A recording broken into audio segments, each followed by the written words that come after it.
big head-to-head here. You can see it is the Thrustmaster GT3, Ferrari GT3 488 add-on versus the Fanatec McLaren GT3 racing wheel. And I've been using the Thrustmaster for the last few weeks on my PC on the T818 direct drive system across a variety of sims.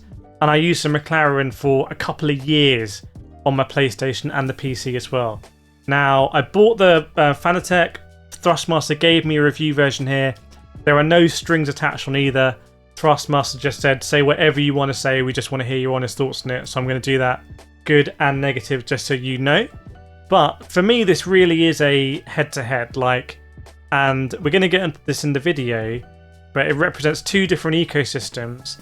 And the Fanatec ecosystem, I think, is more respected than the Thrustmaster ecosystem when it comes to mid to high end. So I started on T150. This is quite an interesting video. I started on the Thrustmaster T150 on this channel, and I upgraded to a Fanatec CS Elite with this. So I went from Thrustmaster to Fanatec. I didn't think at that point about going from Thrustmaster. Well, I considered it going from Thrustmaster to Thrustmaster T300. The T818 wasn't available there. Now Thrustmasters have the T818. It's a more compelling sort of comparison. Okay, so I'm going to start with the 488 GT3 and let you know my honest thoughts, completely honest thoughts. I'm not obliged to say anything or not say anything. So when I took this out of the box, I was like, ooh, this feels cheap. And I looked at the back of it, and you see the quick release looks cheap. It doesn't look like, for example, my Moser quick releases. Also, this wasn't attached. There was just a hole into the wheel, like an exposed USB. It was very, very, very light, and it is light. And it's got these weird D-pads here, and almost like bare LED lights. You can't really see here, but they're just like bare LEDs. I was like, oh, this feels very cheap. It just feels like a circuit board with some grips put on it.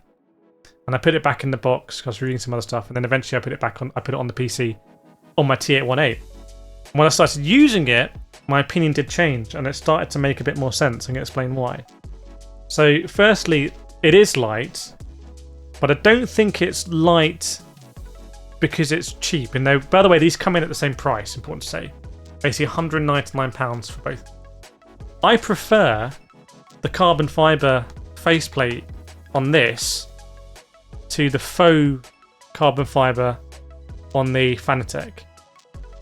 And I was really worried about the quick release, but I attached it in the countersunk holes here, slotted in, and I've had no issues. The biggest issue with me on the Thrustmaster system has been attaching the T818 to the rig. So in the end, the lightness and that weren't a problem. Now, I still don't like these buttons here. I think they're weird.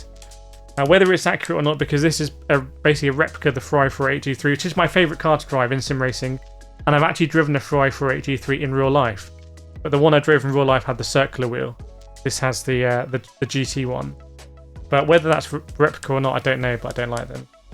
But some stuff did start to make sense. So the buttons and sort of industrial nature of the LEDs and the very, very, very clicky, which I didn't like at the time, shifters is a very actually satisfying and solid click.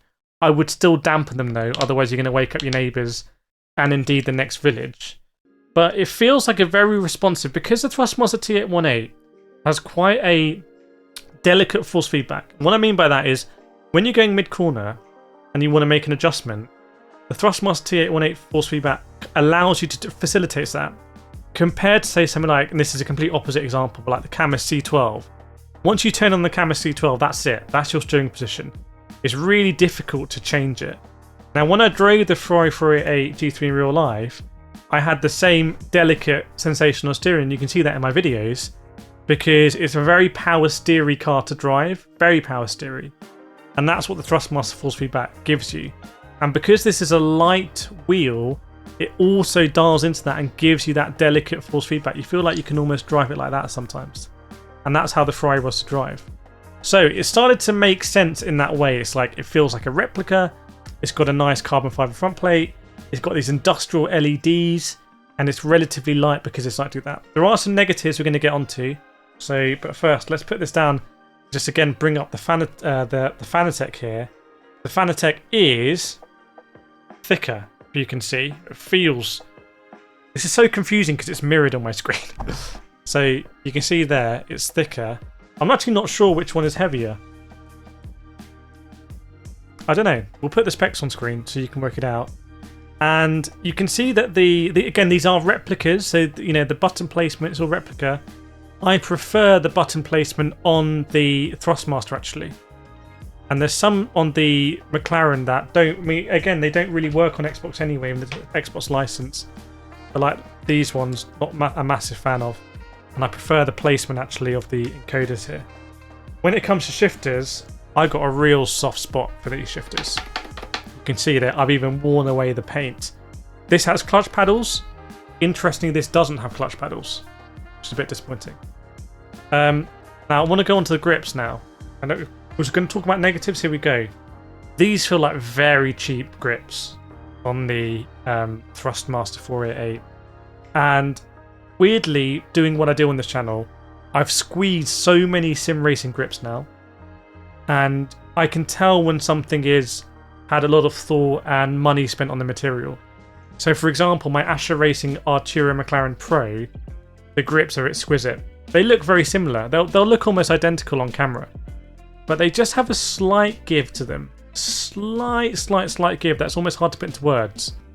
And when I be doing long stints on sim racing and iRacing, that's an absolute godsend. Like, it's so nice just to be able to move your hands around and squeeze when you need to, release when you don't want to, and just sort of have that flex. The Fanatec McLaren have a little bit of give in them, just a little bit in the material. And the Thrustmaster doesn't have any. Actually, a similar one is the Zamoza FSR, very high, expensive rim. Doesn't really have any give in those perforated grips. So these feel quite cheap, actually. And I wonder if they are expecting a lot of people to be using gloves wearing this, because I know, having worn this with no gloves, apart from when I did my 8-hour stint for charity, so I drove for 8 hours straight in this wheel for charity. We raised over £1,000. And I wore gloves then, but I don't know why I did that really. I think I was worried about my hands, understandably. I'm going to put them up again, head to head. The reality is nowadays, and I've waxed lyrical about this wheel. Like, I bought this wheel, I loved it, raced top split in this thing, won races in this thing, like my pal. I feel like Fanatec stock, excuse the pun, has sort of dropped recently. People are a bit more concerned about Fanatec actually getting your orders, customer service.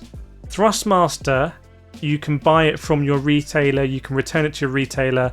So its stock there hasn't really been affected because it's going through other places for customer service. You buy through retailers. So now there's an option of getting a Thrustmaster T818 if you decide to go for that and TLCM load cell pedals for whatever reasons because you like Thrustmaster. I believe you now have an equivalent GT3 wheel to the Fanatec McLaren GT3 for a similar price, and that means that you know you are just set for GT3 racing in the same way that if you buy into Fanatec and you get that, you are set for GT3 and F1 racing. Like, this is, people still use this who are doing thousands and thousands of hours racing very high level. Like, this will take you all the way to the mountain. This will take you to the top. And I think this is similar because some of the build quality feels better. I prefer it as a replica, and the downsides I think here you can mitigate probably by wearing gloves.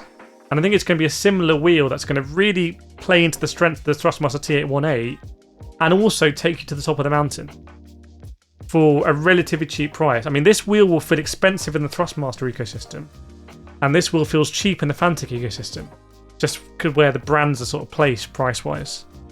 And you can also, I believe, pair this with the Thrustmaster T300, and it comes in the box with 2 different quick releases. I think the other one's for the T300. But yeah, so taking it out, my impressions were not great. I was like, this feels like a toy. And then when I got to use it with the force feedback, I got into it, and I've been really enjoying actually the Thrustmaster force feedback.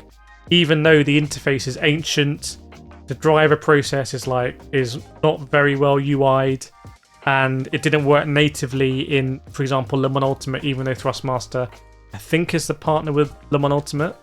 So some teething problems there. But when it's been working, and for example in Test Drive Unlimited it worked natively and my motor just didn't work at all, it's been a really good experience. And I enjoy sitting in front of a Ferrari logo. Like, that actually does mean something, weirdly. That's branding. probably means more than this sort of McLaren stick-on logo there. But look at this, a classic head. It doesn't get closer than this. I know I've been criticised in the past for comparing wildly different wheels, but there we go. Let me know what you think in the comments about this. I've been using this for the last few weeks. I'm going to keep using it going forward. So let me know what sims you want me to play on it. And yeah, I'm looking forward to hearing your thoughts in the comments. That's my honest review of the Thrustmaster 488 GT3 wheel add-on. More videos around here if you want to see them. And I'll see you next time.